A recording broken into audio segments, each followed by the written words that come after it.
कदाचित उनका ये कृत्य उनके जीवन का सबसे बड़ा साहसपूर्ण तथा गूढ़ कूटनीतिक युक्त कार्य था। तदनुसार शिवाजी औरंगजेब से मिलने के लिए अपने राज्य से चले। उनका पुत्र संभाजी भी उनके साथ था।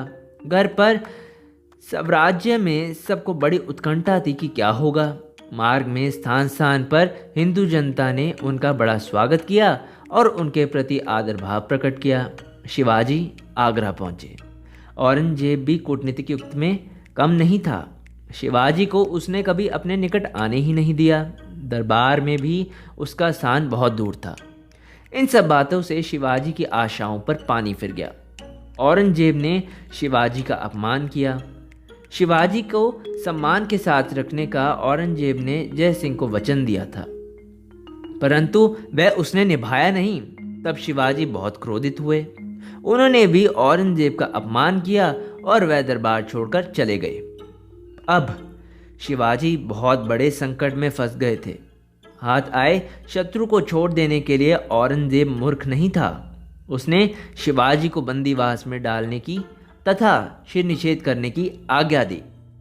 उस परिस्थिति में भी शिवाजी ने अपना स्वाभाविक धैर्य खोया नहीं, बल्कि उस नाजुक घड़ी में भी उनकी बुद्धि और हिम्मत दोनों अधिक तेज बनी। एकाएक शिवाजी बीमार हुए। उनका स्वास्थ्य दिन ब दिन बिगड़ता गया।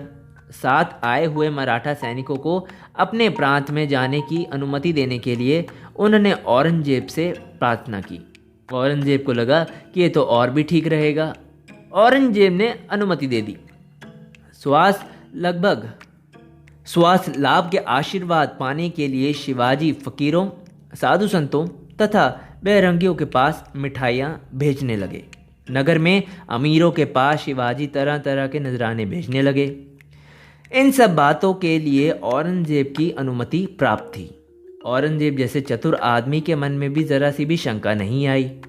ना वैद्य की दवा लागू हो रही थी और ना हकीम की। शिवाजी के शिर निषेध का दिन निश्चित था। ठीक उसके पहले दिन शिवाजी की बीमारी ने एक गंभीर रूप धारण किया, यहाँ तक कि वे सद्बुद्ध खो बैठे।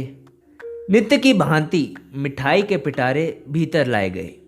अब तक रघुनशाय पर पड़े हुए शिवाजी एकदम उठे और पिटारे में जा बैठे। उनके पुत्र संभाजी को भी उसी प्रकार बिठाया गया। उसी क्षण नौकरों ने पिटारों पर ढक्कन चढ़ाए और उन्हें उठाकर चलने लगे। प्रतिदिन के अनुभव से पहरेदारों को अब तक विश्वास हो गया था कि पिटारों में सिर्फ मिठाई ही जाती है, और मिठाई के पिटारों में छिपे शिवाजी और संभाजी निकल गए। उस दिन भी कोतवाल फौलाद खान ने कुछ पिटारों की परीक्षण की। उनमें केवल मिठाई थी। सुदैव से जिनमें शिवाजी और संभाजी छिपे थे, उन पिटारों पर उसका हाथ नहीं पड़ा। माँ भवानी की कृपा से शिवाजी का चतुराई और फौलाद खान का घमंड ठीक मेल बैठ गया। भगवान की इच्छा शिवाजी को जीवित रखने की थी, इसलिए फौलाद खान ने कहा, जाने दो।